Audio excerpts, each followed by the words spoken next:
the softening of class antagonisms. Let us turn next to the first objection, that the social antagonism between bourgeoisie and proletariat is diminishing.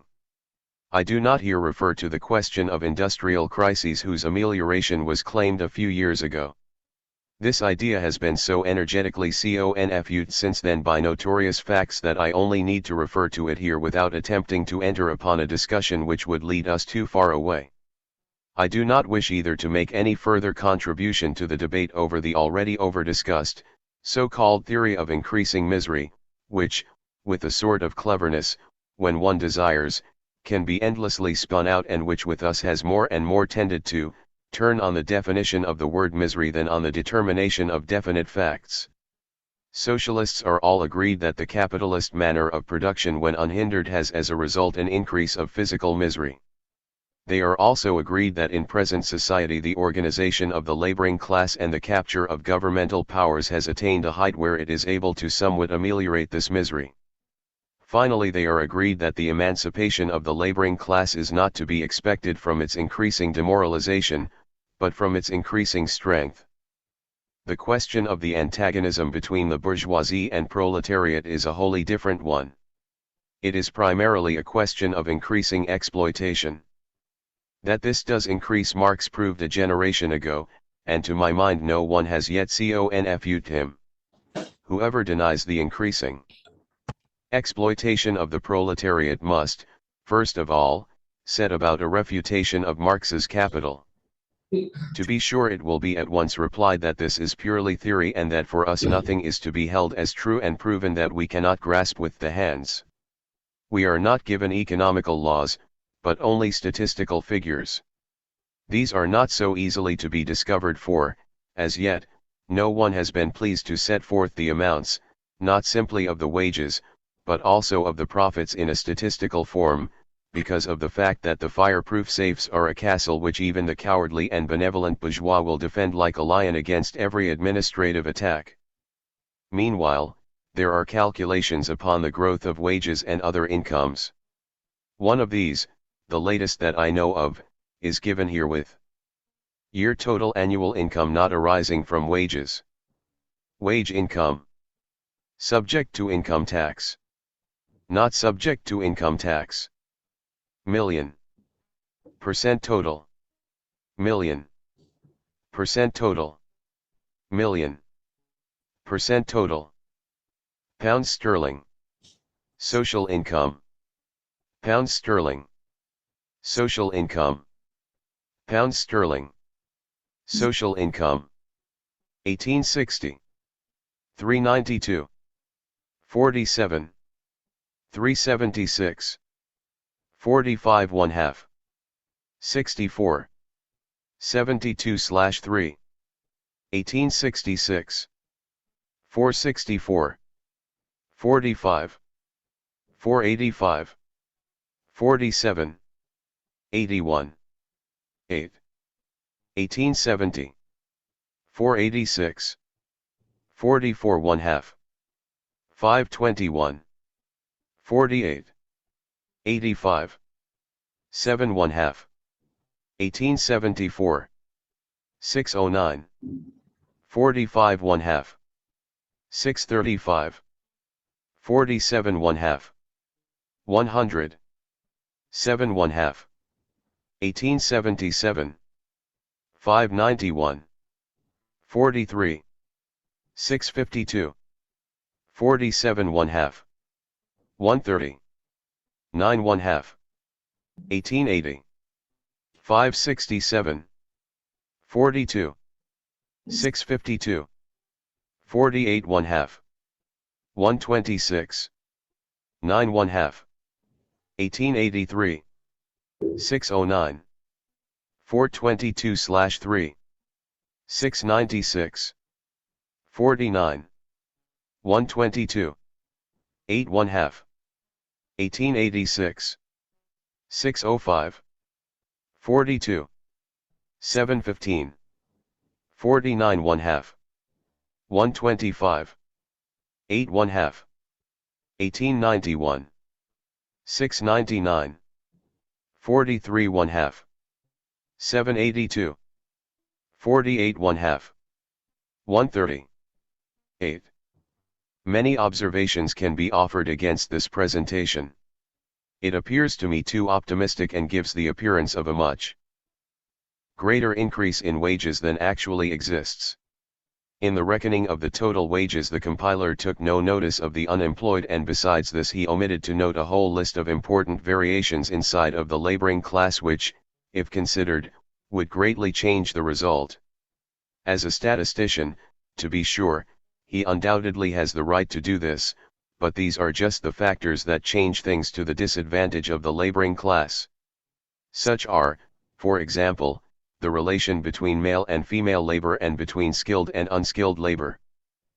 Of still greater consequence is the fact that the calculation confines itself to a few branches of labor, all of which, with the exception of the farm laborers, are extremely well organized economically.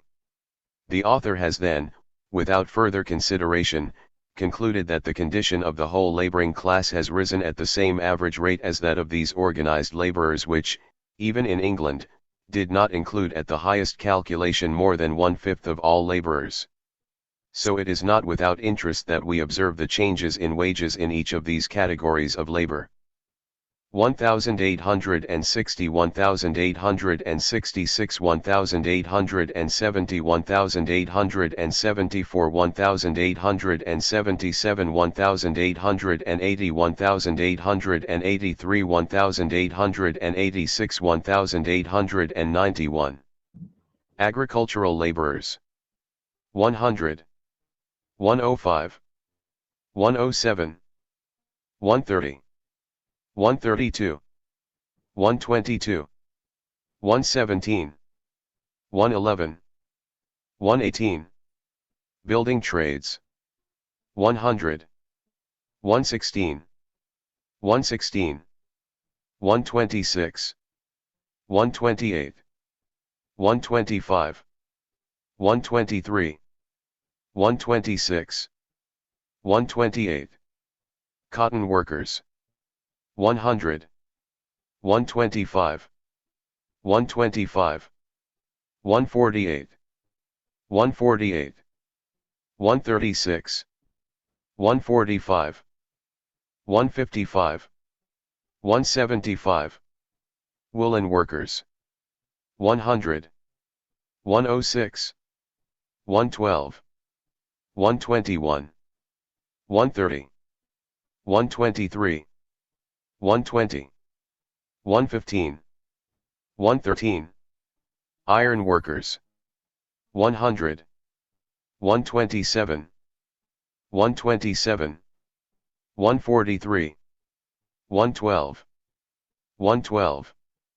110. 100. 124. Machinists. 100. 108. 110. 124. 123. 120. 127. 120. 120. Gas workers. 100. 115. 120. 125. 128.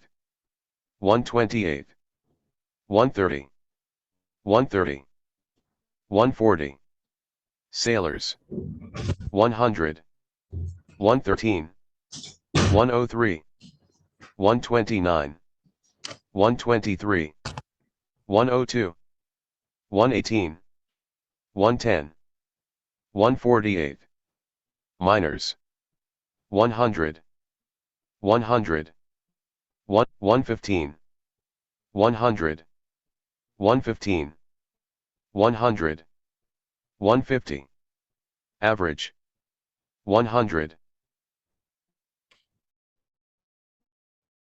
We see that the increase in wages of 40% from 1860 to 1891 that Bowley calculates for the whole laboring class of England, does not even hold for the whole aristocracy of labor. With the exception of the cotton workers, who have not vainly been the conservatives of England and the model children of all dreamers of social peace, the average of 1891 was only exceeded by the gas workers, the sailors, and the miners. The gas workers owe their increase, in part, at least, to politicians, for in the larger cities municipalization has brought many improvements. With the gas workers also considerations of competition and exploitation by private capital are of least importance. In part, also, the upward leap of 1891 as well as the sudden appearance of the new unionism which gave rise to such far-reaching hopes has now run into the ground. More even than with the gas workers, the rise of wages in 1891 for the sailors and miners appears wholly abnormal and temporary. With the miners the wages of 1,888 were the same as those of 1,860, but by 1891 they were 50% or higher. One cannot consider this as a secure advance. With the wood workers, the woolen workers and the laborers in the iron industry, the increase of wages since 1860 is far less.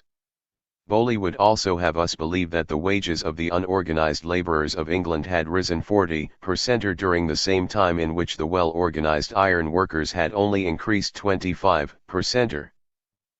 But let us take the table as it is. What does it really prove? Even by this extraordinarily optimistic presentation, wages are becoming an ever smaller portion of the social income. From 1860 to 1874 the average rate of increase was 45%, from 1877 to 1891 only 422/3%. If we place in opposition to this, in lack of more reliable figures, the total of the income tax that did not arise from wages but from surplus values, then in 1860 this would be $80 million less than the sum of the wages. In 1891 the amount of surplus values exceeded the sum of wages by the significant sum of not less than $400 million. This certainly signifies a considerable increase in exploitation. The rate of surplus value, that is to say, the rate of exploitation of the laborer, has accordingly risen during this time from 96% to 112%. Actually, even according to Bowley's figures, exploitation has at least grown very fast among the best organized laborers. The exploitation of the masses of unorganized must have reached a much higher degree. We do not lay any great stress upon these figures. But as far as they show anything, they speak for, not against, the claim of the increasing exploitation of labor power, that Marx has proven in another way, by examination of the laws of movements, the capitalist system of production, and which has not yet been disproved.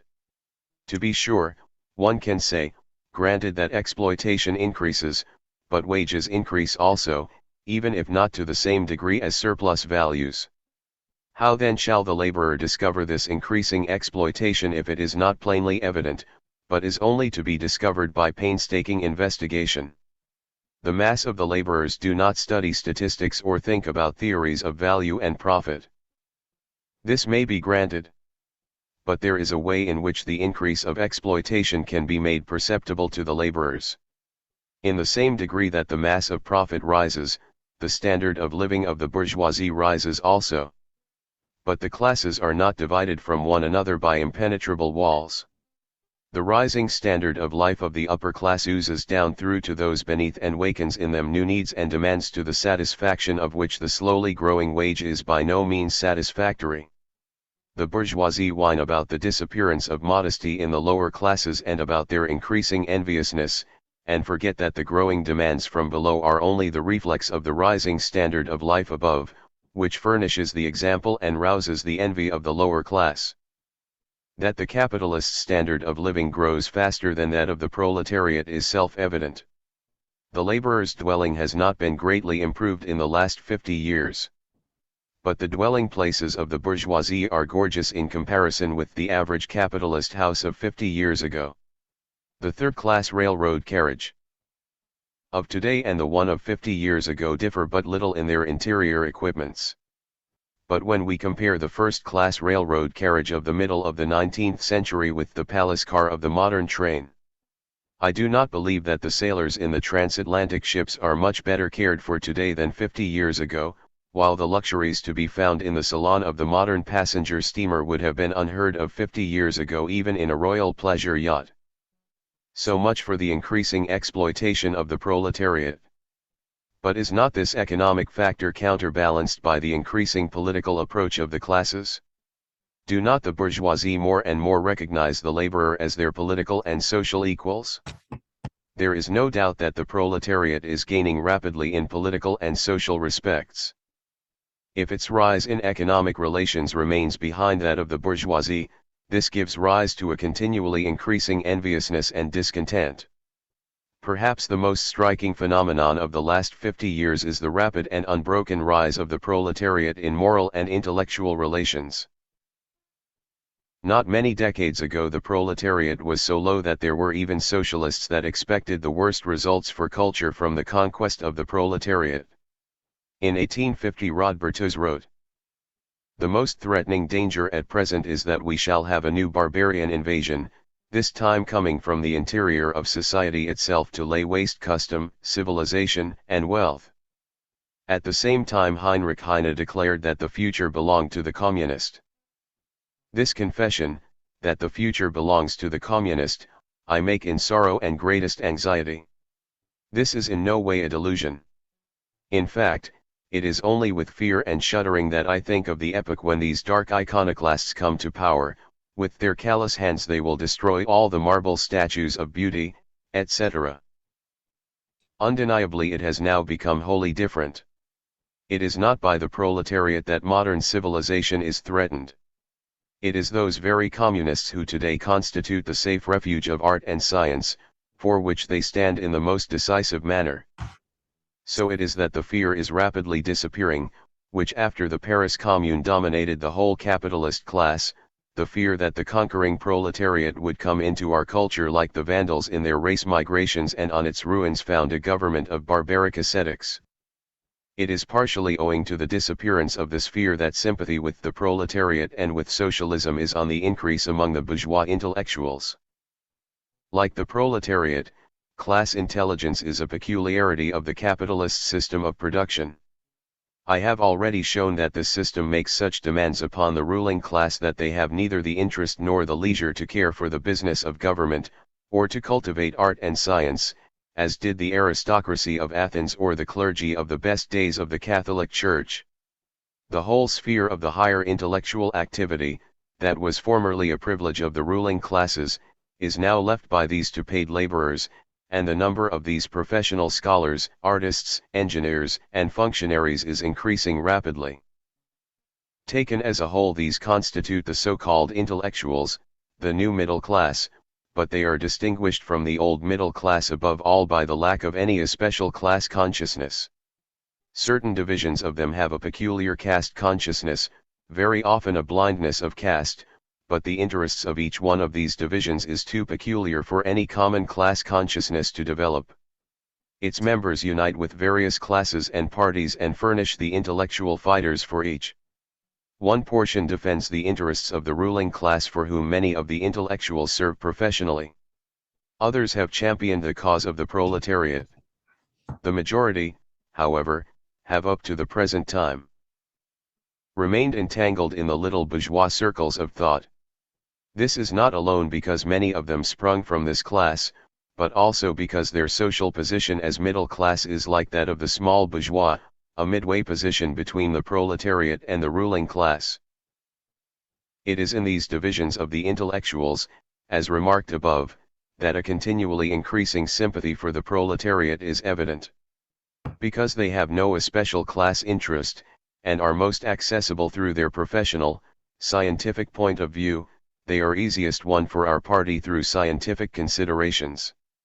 The theoretical bankruptcy of bourgeois economics, and the theoretical superiority of socialism must become clear to them. Through this they must continually discover that the other social classes continuously strive to still further debase art and science. Many others are finally impressed by the fact of the irresistible advance of the social democracy, especially when they compare this with the continuous deterioration of liberalism.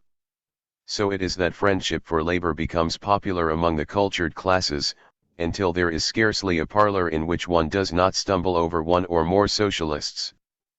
If these circles of the cultured class were synonymous with the bourgeoisie, then to be sure we would have won the game, and a social revolution would be superfluous. With this class it is easy to discuss things, and from them a quiet gradual development will meet no forcible hindrance. Unfortunately, however, they are only a portion of the bourgeoisie, though, to be sure, just those who speak and write in the name of the bourgeoisie, but not those who determine their acts. And men as well as classes must be judged, not by their words, but by their deeds. It must also be remembered that it is the least effective fighters and least combative portion of the bourgeoisie in which sympathy for the proletariat is developing. Heretofore, while socialism was branded among all cultured classes as criminal or insane, capitalist elements could only be brought into the socialist movement by a complete break with the whole capitalist world. Whoever came into the socialist movement at that time from the capitalist elements had need of great energy, revolutionary passion, and strong proletarian convictions. It was just this element which ordinarily constituted the most radical and revolutionary wing of the socialist movement. It is wholly different today, when socialism has become a fad. It no longer demands any especial energy, and no break with capitalist society to assume the name of socialist. It is no wonder then that more and more these new socialists remain entangled in their previous manner of thought and feeling. The fighting tactics of the intellectuals are at any rate wholly different from those of the proletariat. To wealth and power of arms the latter opposes its overwhelming numbers and its thorough organization. The intellectuals are an ever-diminishing minority with no class organization whatever. Their only weapon is persuasion through speaking and writing, the battle with intellectual weapons and moral superiority, and these parlor socialists would settle the proletarian class struggle also with these weapons. They declare themselves ready to grant the proletariat their moral support, but only on condition that it renounces the idea of the application of force, and this not simply where force is hopeless, there the proletariat has already renounced it, but also in those places where it is still full of possibilities. Accordingly they seek to throw discredit on the idea of revolution, and to represent it as a useless means. They seek to separate off a social reform wing from the revolutionary proletariat, and they thereby divide and weaken the proletariat. Zip to the present time this is practically the only result of the beginnings of the conversion of the intellectuals to socialism. At the side of this new middle class the old one, the small capitalist class, still vegetates. This portion of the middle class was at one time the backbone of the revolution, eager for battle and full of fight. They arose on slight provocation whenever the conditions were favorable, against every form of servitude and exploitation from above, against the tyranny of bureaucracy and militarism, against feudal and clerical privileges. They constituted the picked troops of the bourgeois democracy. At one time this class, like a portion of the new middle class at present, was very sympathetic towards the proletariat, cooperated with it, gave to it and received from it intellectual support and material strength. But old or new the present middle class is a very unreliable ally, and this just because of its intermediate position between the exploited and the exploiting classes. As Marx has already noted, the little capitalist is neither wholly proletarian, nor wholly bourgeois, and considers himself, according to the occasion, first one and then the other. Out of this contradictory position there comes a division in the class of small property owners. One portion identifies itself with the proletariat, the other with its enemies. The small industry is doomed to ruin, its ruin is now proceeding uninterruptedly. This shows itself but slowly in the actual diminution of the number of small industries, but rapidly in their demoralization. A portion of their owners are in absolute dependence upon capital, being nothing more than home and wage workers, who labor for a master in their houses instead of in a factory. Others, especially small merchants and innkeepers, remain independent, but find their customers only in laboring circles, so that their existence is absolutely dependent upon the prosperity or adversity of the laboring classes. They have despaired of ever rising by their own exertions, they expect everything from above, and look only to the upper classes and the government for assistance. And as all progress threatens them they place themselves in opposition to all advance. Servility and dependence upon reaction make them not simply the willing supporters, but the fanatical defenders of the monarchy, the church and the nobility. With all this they remain democratic, since it is only through democracy that they can exercise any political influence, and obtain the assistance of the public powers. It is this division of the little property owners that is mainly responsible for the decadence of the bourgeois democracy. One of these divisions turns toward the proletarian social democracy, the other toward the reactionary democracy, where it appears under the most diverse colors as anti-Semitism, nationalism, Christian democracy, factions of the conservative and central parties, but always with the same social content. This reactionary democracy has taken many of its ideas and arguments from the socialist thought, and many have therefore come to consider these as but beginnings which indicate an especial transition form from liberalism to socialism. The untenableness of this position is clear today. Socialism has no bitterer enemy than the reactionary democracy. If the socialists demand any advance in civilization, whether that advance be a direct benefit to proletarian class interests or not, the reactionary democracy is driven by its whole being to oppose it, even if it does not directly threaten the interests of the small property owner. Just as the Socialist Party is the most progressive party, so the reactionary democracy is the most retrograde party, in that to the hatred of progress which they share with other reactionary parties they add the most gross ignorance of everything that takes place outside their narrow circle of thought. Another reason for this fact is that the little capitalists can maintain their position as exploiters only by the most inhuman torture of the weakest and most unresisting of the possessors of labor power, the women and children. As a consequence they are naturally the first opponents of the socialists, when the latter seek by means of organization and compulsory legislation to abolish this brutal destruction of human life. So it is that the class of small property owners, so far as it does not become socialist, becomes, instead of an ally, or a conciliatory element midway between the proletariat and the ruling classes, a bitter enemy of the proletariat. In place of a softening of class antagonisms we see here the most harsh climax of class antagonism, and moreover a rapidly increasing one, for it is only within the last few years that it has become clearly noticeable. What we have said of the class of small property owners applies with but few changes to the farming class. They are also divided into two camps, one the proletarian, composed of small farmers, and the other of capitalist proprietors. It is our task to accelerate this process of division, in order that we may make clear the overwhelming proletarian interests of the first class, and thereby lead them to socialism. The reactionary democracy in the country is as hostile to our existence as is the one in the cities, even if this opposition is not always clearly recognized. Those comrades who look upon the agrarian confusion as only a transition state of the farmers from the old parties to the social democracy are as badly deceived as those who expect the same thing from the anti-Semitism in the cities.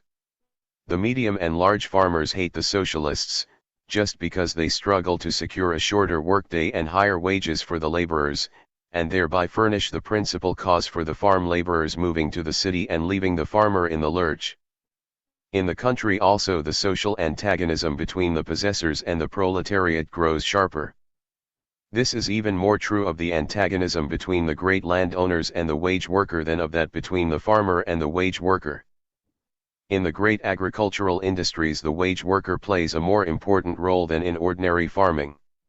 For the great farmer also, the high price of provisions is much more important than for the farmer who consumes a large portion of his product. The antagonism between the producer and consumer of provisions is, to be sure, not the same as between the laborer and exploiter, but rather like that between the city and country. But in the city the proletariat is today the most numerous and the most combative class, and consequently the seller of provisions sees in the proletariat his most energetic enemy. It is therefore no wonder that the great landowner looks at the industrial laborer today from a wholly different point of view from what he did. Formerly he was indifferent to the struggle between the industrial capitalist and his laborer, and indeed he often followed them with malignant rejoicings at the predicament of the capitalists, with which indeed there was often a certain sympathy for the proletariat. It was not the latter that then stood in his road, but rather the capitalist who demanded protection while he needed free trade, and who on the other hand saw in ground rents an invasion of his profits and who sought to take away from the landowners the monopoly of the higher places in the army and bureaucracy. Today things are wholly different. The day of the labor friends, such as the Tories and Junkers, of Disraeli, Rodbertus, Vogelsang, is long gone by. Like the class of little property owners and the class of medium and large farmers, the class of landowners is becoming more and more antagonistic to the laborers. But the capitalist class? They are today the deciding class. Are they not at least like the intellectuals becoming more and more friendly to labor? I regret to say that I can see no sign of this friendship. Certainly the capitalist class also is changing. It does not remain always the same. But what are the most important changes that it has undergone in the last decade? Upon the one side we find a diminution, indeed, in some places the complete abolition, by means of agreements, cartels, and trusts, of the competition which the capitalists had formerly to meet in the individual branches of industry. On the other side we see the intensification of international competition through the rise of new capitalist powers, particularly Germany and the United States. The agreements abolish competition among capitalists not only as opposed to the buyers of their products, but also as opposed to their laborers. Instead of numerous buyers of labor power they now stand as a unit opposed to the workers. How greatly this increases their superiority and how much it sharpens their antagonism to the laborers needs no further explanation. According to the last census of the United States, the wages of laborers in American industries have absolutely decreased during the 10 years from 1890 to 1900. If this is correct, it is not too much to say that it is one of the results of the trust. The sharpening of international competition works in the same direction.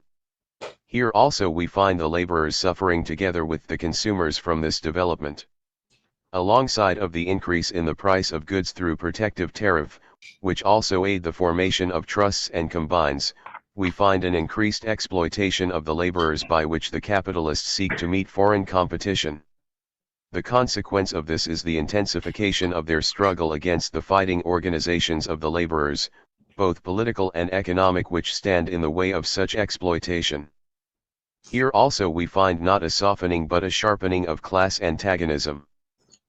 A third force working in the same direction is the increasing amalgamation of industrial capital with money capital, or high finance. The industrial capitalist is a manager that possesses an industry in the sphere of production, taking this word in its widest sense, including transportation, in which he exploits salaried wage workers and draws a profit from them. The money capitalist, on the contrary, is the modernized form of the ancient usurer. He draws his income from interest on the money which he loans, not only, as formerly, to indigent private individuals, but also to capitalist managers, institutions, states, etc. Between the industrial capitalist and the money capitalist a great antagonism exists, similar to that between the first and the landowners. Interest on borrowed capital like ground rent constitutes a reduction from industrial profits. The interests of both forms of capital are here contradictory. Politically also they are in opposition. The great landowner stands today for a strong and preferably monarchical form of government because as a part of the nobility he can personally influence the monarch through them and through him the governmental power. Furthermore, he is a military. This offers increased opportunities for careers to which the sons of the bourgeois were little inclined. Again, he formerly demanded a forcible policy in both foreign and internal affairs. In this same way, the financier finds militarism and a strong active governmental policy, both external and internal, very agreeable. The kings of finance need not fear a strong governmental power, independent of people and parliament, because they can rule such a power either directly as bondholders, or else through personal and social influences. In militarism, war, and public debts they have a direct interest, not only as creditors, but also as government contractors, since the sphere of their influence, their exploitation, their power, and their wealth is thereby increased. It is wholly different with industrial capital. Militarism, war, and public debt signify high taxes which the wealthy must assist in bearing, or else the cost of production is increased. War signifies besides this a stagnation in the production of commodities, a break in trade, economic difficulties, and frequently ruin. Where the financier is rash, extravagant and violent, the industrial manager is frugal, timid, and peace-loving. A strong governmental power arouses anxiety in him, and all the more because he cannot directly control it. His interests demand rather a strong parliament than a strong government. In opposition to the great landowner and to the financier, he inclines rather to liberalism, because its half-heartedness accords with his own position. His profits are limited upon the one side by ground rent, interest, and taxes, and upon the other side an aspiring proletariat threatens the whole profit system. When the proletariat becomes too threatening, he prefers to adopt the peaceable method of divide and govern, of corruption, and of compromise by benevolent establishments, etc., rather than the method of forcible suppression. Where the proletariat has not yet entered the field of independent politics, the industrial capitalist willingly serves it as bellwether in order to increase his own political power. To the little bourgeois socialist, the opposition between industrial capital and the proletariat appears less than that between profit upon the one side and ground rent and interest upon the other. For him the solution of the social question consists in the abolition of interest and ground rent. The opposition between finance and industry continually decreases, since with the progressive concentration of capital, finance ever more and more dominates industry. A powerful means to this end is the continuous replacement of private employers by stock companies. Well-meaning optimists have seen in this a means of democratizing capital, so that after a while, in the most peaceable manner without anyone noticing it, capital would be transformed into social property. In fact, this movement really means the transformation of all the money of the middle and lower classes, which is not used by them for immediate consumption, into money capital, and as such placing it at the disposal of the great financiers for the buying out of industrial managers, and thereby assisting in the concentration of industry in the hands of a few financiers. Without the system of stocks, the great financiers would only control those businesses which they have bought with their own money. Thanks to stocks, they can make countless industries dependent upon them, and thereby accelerate the conquest of those which they have not the necessary money to purchase.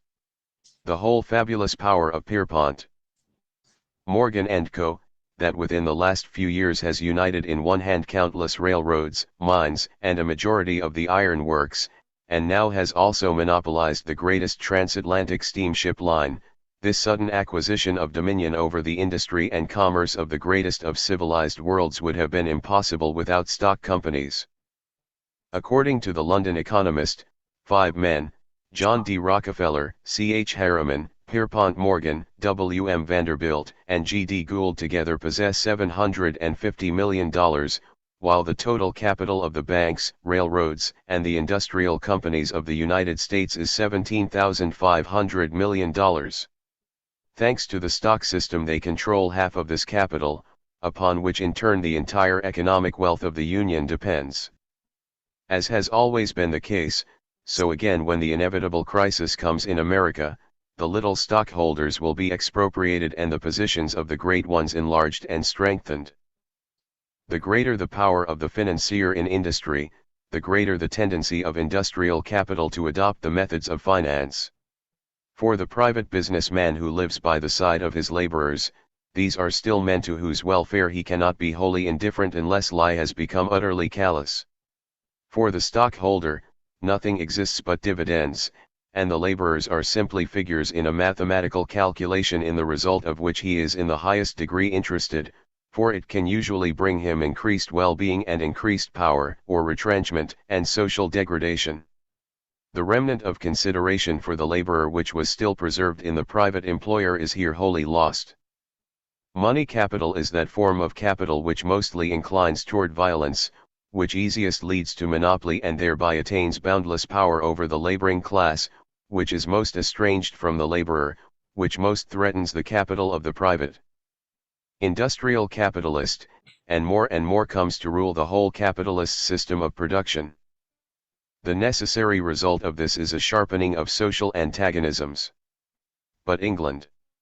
It will be at once responded. Do we not find in England a perceptible softening of class antagonisms, and has not Marx said that England is the classic land of capitalist production, which today shows what our future will be? Is not the present condition of England the one toward which we are moving? It is always to England that the fanatics of social peace refer us, and it is significant that it is these same people who taunt us orthodox Marxians the loudest on the obstinate tenacity with which we cling to every Marxian sentence, and who most frequently throw the above Marxian sentence at us. As a matter of fact, however, conditions have greatly changed since the writing of Capital. England has ceased to be the classic land of capitalism. Its development comes more and more to a standstill. It is more and more becoming subordinate to other nations, especially Germany and America, and now the conditions begin to be reversed. England ceases to show us our future. On the contrary, our present state rather shows England's future in capitalist production. The thing which shows that the investigator of actual relations is really an orthodox Marxian is not that he thoughtlessly follows Marx, but that he applies his methods in order to understand facts. England was the classic ground of capitalism, the one upon which industrial capital first gained the mastery. English capitalism came into power the economic master not only of the upper class of its own land but also of foreign lands.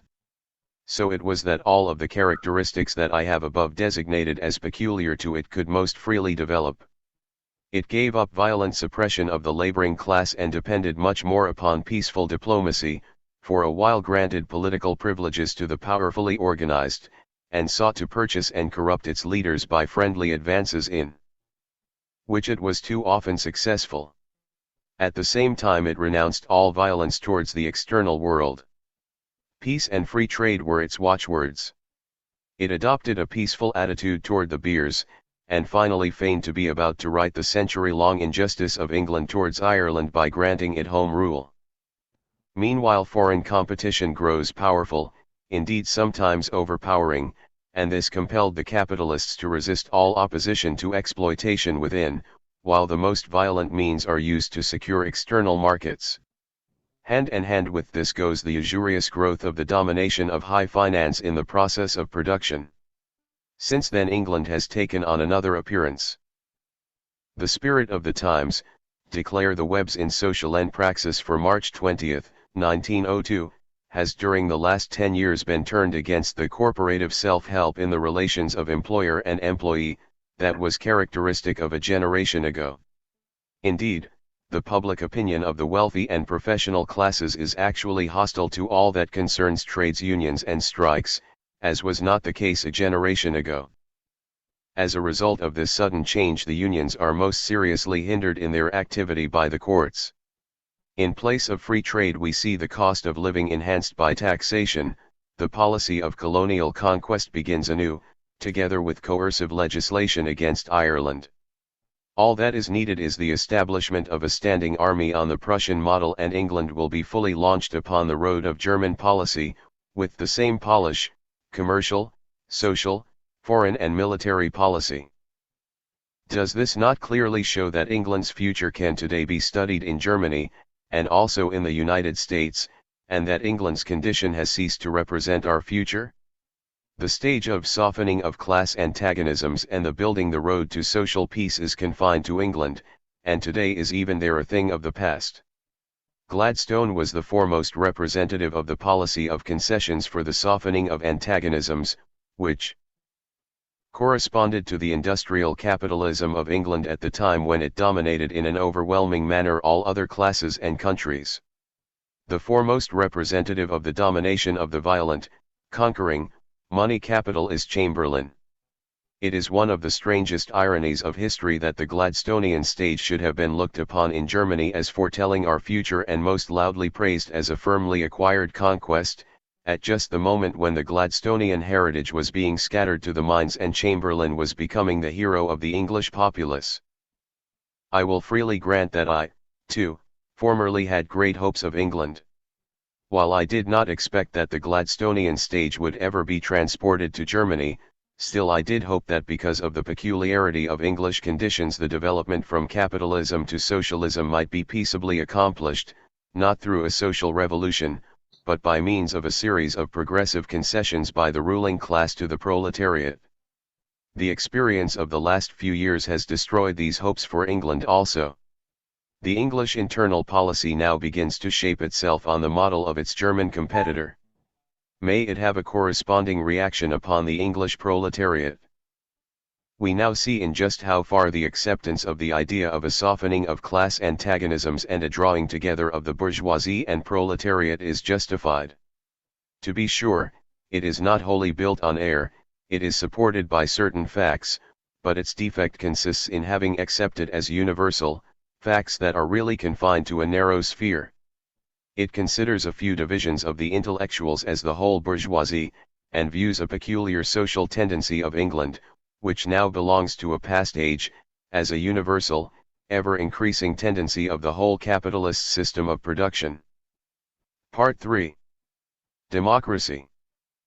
But does not democracy provide the foundation for a gradual, imperceptible transformation of capitalism into socialism without any violent break with existing things if we but presuppose the conquest of political power by the proletariat? There are some politicians